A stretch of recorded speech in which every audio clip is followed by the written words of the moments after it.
Amis téléspectateurs, bonsoir. C'est un plaisir de vous retrouver pour cette édition du magazine Archiculture. Nous parlons architecture, urbanisme et développement urbain. La qualité et la durabilité des infrastructures sont un enjeu majeur pour le développement de notre pays. Dans la première partie de ce numéro, nous allons aborder les défis liés à la gestion des constructions publiques et des solutions pour des infrastructures de qualité au Niger. A tout de suite.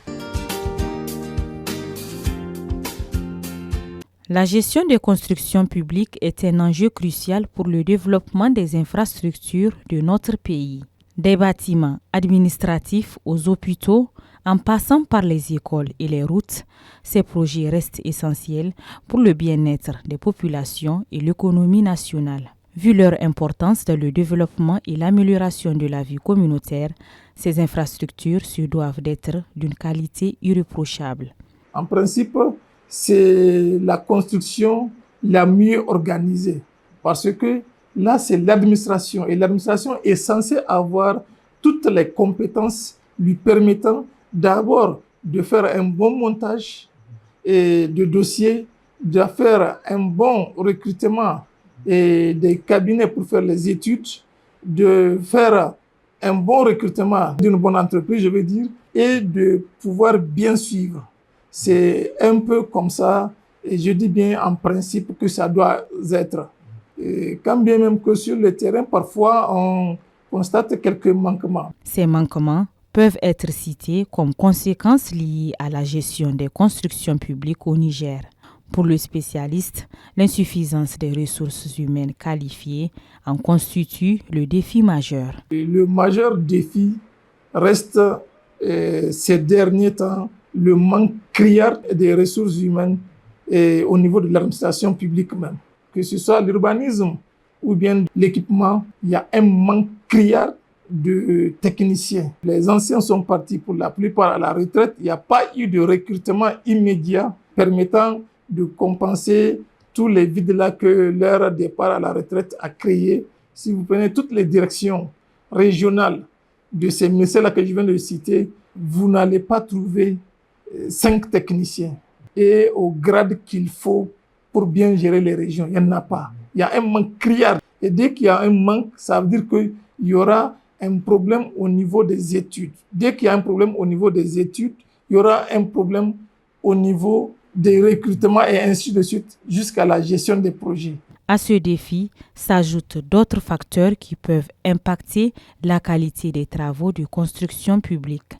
Ces derniers justifieraient les retards de réception de certaines infrastructures, l'abandon de certains projets ou globalement la défaillance de certaines structures. Que ce soit les retards ou l'abandon des chantiers en cours ou la mal-gestion,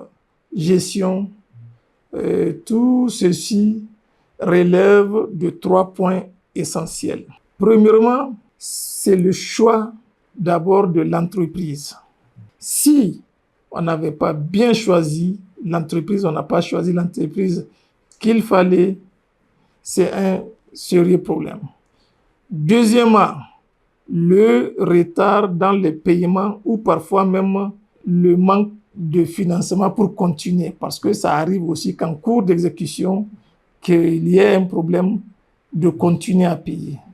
Et troisièmement, au niveau du contrôle, dès qu'il y a un problème d'intégrité du contrôle, parce que les bureaux ou les superviseurs, s'ils n'arrivent pas ils n'ont pas une bonne intégrité pour savoir que ça, je l'ai fait pour mon pays et pour moi-même, et s'ils se laissent corrompre ou autre, ça va jouer sur le projet. Face à ces défis et difficultés liées à la gestion des constructions publiques, des mesures s'imposent. Du recrutement à la transparence et l'objectivité dans l'octroi des marchés, En passant par le suivi général de l'exécution des travaux, des solutions sont envisageables pour des infrastructures de qualité et durables au Niger. Dans un premier temps, il faut doter toutes les institutions publiques, les ministères et les collectivités locales là, de ressources et en qualité et en nombre pour pouvoir monter des très bons termes de référence pour le recrutement. On aurait déjà résolu le problème à 50%. Maintenant, ces derniers-là, quand ils vont monter leur dossier, au niveau du choix de l'entreprise, il ne faut pas qu'ils mettent de la complaisance, il faut choisir les entreprises qu'il faut. Maintenant, au niveau de l'exécution, il faudra que le bureau qui a été choisi, qui aussi doit être le bon choix, soit bien contrôlé. Maintenant, que la collectivité ou bien le ministère, ça dépend de qui que ce soit parmi eux, de veiller à ce que ces deux-là font leurs travaux, c'est-à-dire et le bureau de contrôle et l'entreprise. Parce que le rôle de la supervision générale revient à la personne responsable du marché, que ce soit la collectivité ou bien que ce soit le ministère.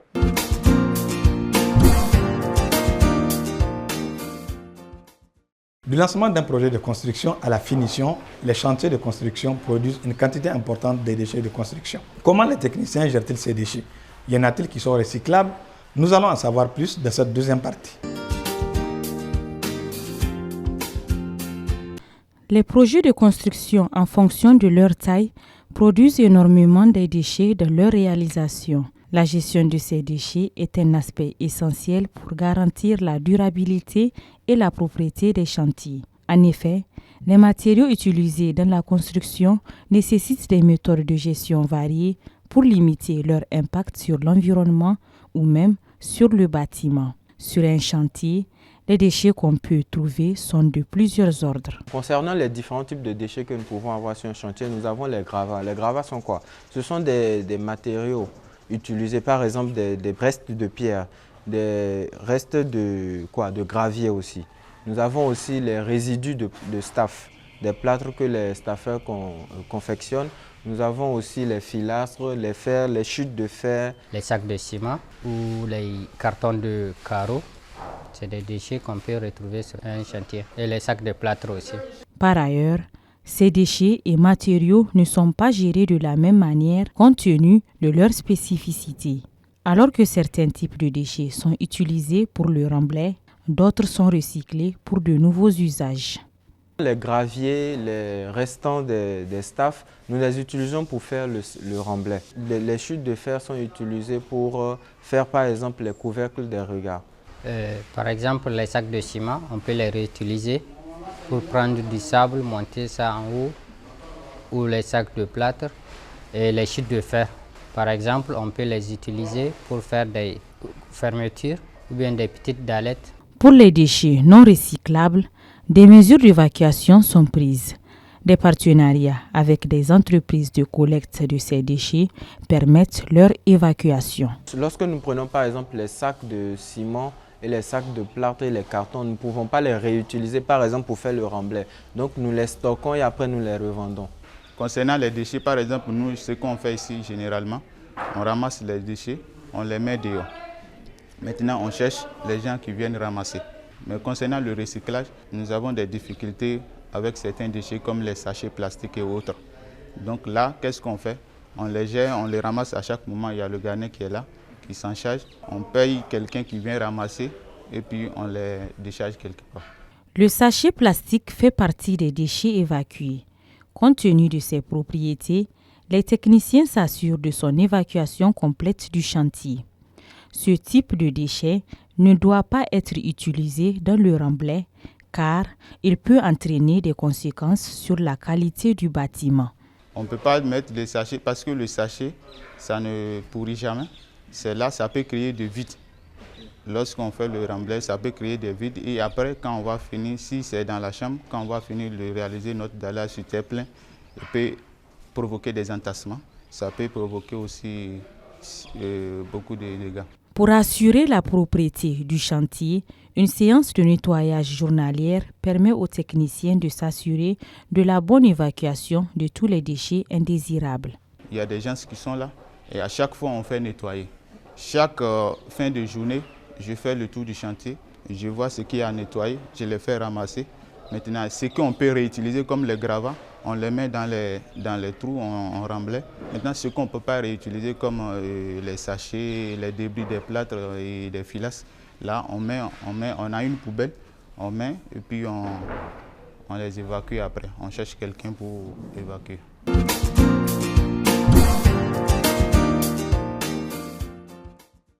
Alors qu'on parle de la transition vers des solutions durables, les bâtiments écologiques apparaissent comme une réponse efficace aux défis climatiques et énergétiques au Niger. Découvrons les avantages que ces bâtiments offrent dans notre contexte. C'est un conseil pratique.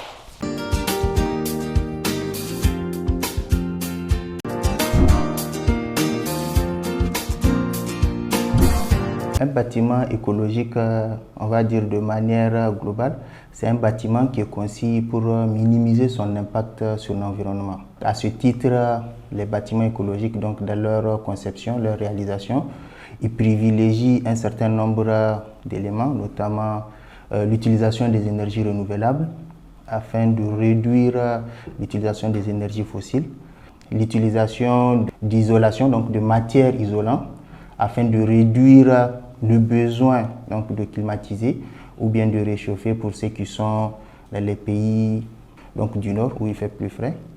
Et le troisième point, on va dire, il y a aussi la gestion, donc la gestion au quotidien, notamment de l'eau, des déchets et de tout ce qui sort.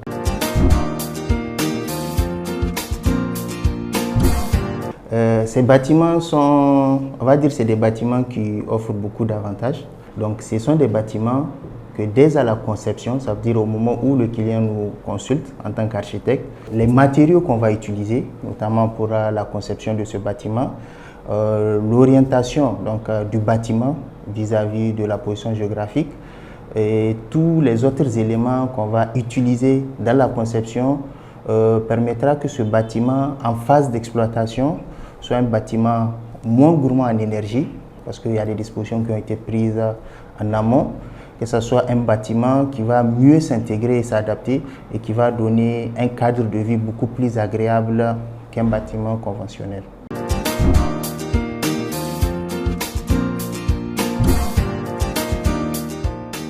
Les matériaux locaux jouent, on va dire, un grand rôle pour atteindre ce niveau d'écologie qu'on cherche pour ces bâtiments. Ici au Niger, on parle beaucoup plus des BTC, donc les blocs de terre comprimés, qui sont des excellents isolants. On avait parlé de l'isolation. On sait qu'on est dans un pays sahélien où une bonne partie de l'année, c'est la chaleur qui nous dérange le plus. Et quand il fait frais, il fait aussi excessivement frais. Donc pendant ces périodes, l'utilisation de ces matériaux tels que le BTC permettent de réguler la température, on va dire, interne du bâtiment. Oui, l'utilisation de ces matériaux permettent, en tout cas, si les autres éléments sont pris en compte, de pouvoir, on va dire, à la fin produire un bâtiment et qu'on peut classer comme étant un bâtiment écologique.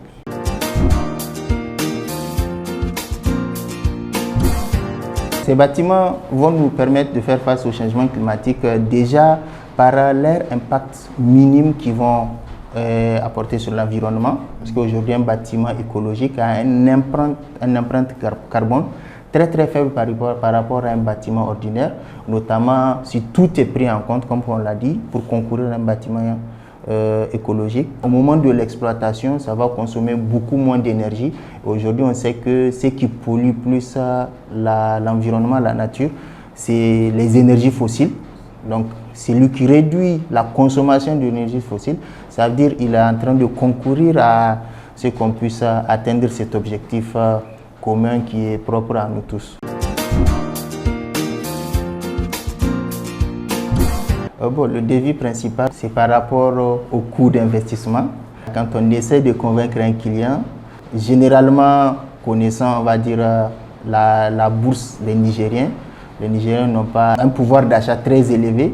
Cependant, le peu qu'ils ont peuvent leur permettre en tout cas d'avoir un bâtiment, même si on n'est pas 100% écologique, qui tend vers un bâtiment écologique.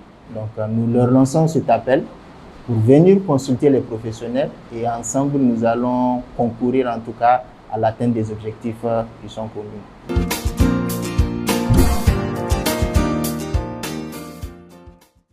Amis téléspectateurs, nous sommes au terme de cette édition du magazine Archiculture.